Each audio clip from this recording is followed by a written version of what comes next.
Hey digital artists, in this video we're going to talk about our Google Drawing art project inspired by Kandinsky with concentric circles. He made a painting like this using circles like a bullseye. So for our Wassily Kandinsky inspired concentric circle art project, we're going to copy his compositional strategy. We're going to create square or rectangle shapes in the background of our design. So you can use Control D to duplicate those shapes and then resize the canvas so that all of your shapes fit inside. Then you're going to use the circle shape or some of the other shapes in the toolbar like a layering bullseye design. So at least 3 circles should be layered. You could also use the pie shape to create more variety to your composition. As you're going, you can use the shape toolbar to create circles. You could also copy and paste with Control C, Control V, or you can click on shapes and duplicate them to make that a little bit faster. As you're creating your composition, the circles can be askew, off-center, so that your design is more interesting to look at. They don't have to be perfectly centered up with each other. The most important thing is that each one of your squares is filled with concentric circles. Once you're done creating all of your concentric circles in your design, you are going to use the coloring tools to add more detail to your design. You can make many layered circles upon each other. More than 3 is okay.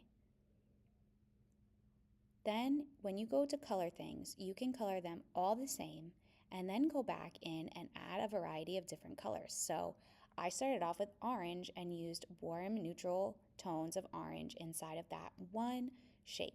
You can also play with the border detail and the border color for your concentric design. Zooming in sometimes will help you while you're working.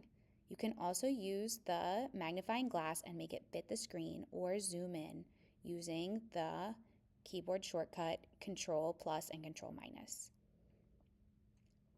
If you need some ideas on how to color in your design, you can use complementary colors. You can focus on using blues and oranges in your design if you want to do complementary colors in one of your shapes.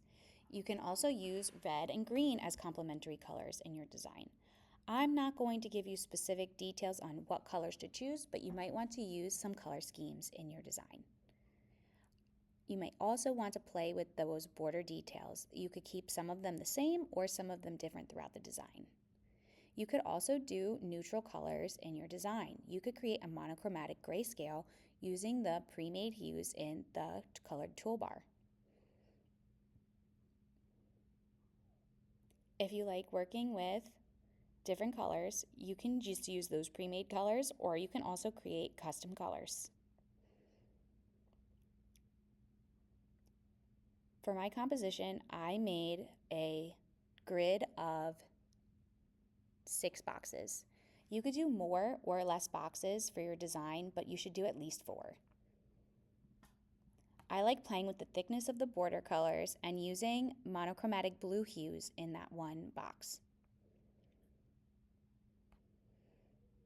Then I went back to complementary colors, focusing on the purple and yellow colors to make cross complements of purple and yellow.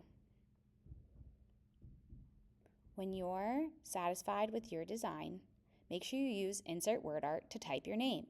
It's important that you type your name so that way when I go to hand your printed out artwork to you, it's easier for me to return it to you. Remember, with word art, you can use colors from your composition to help your name blend in a little bit better to your design.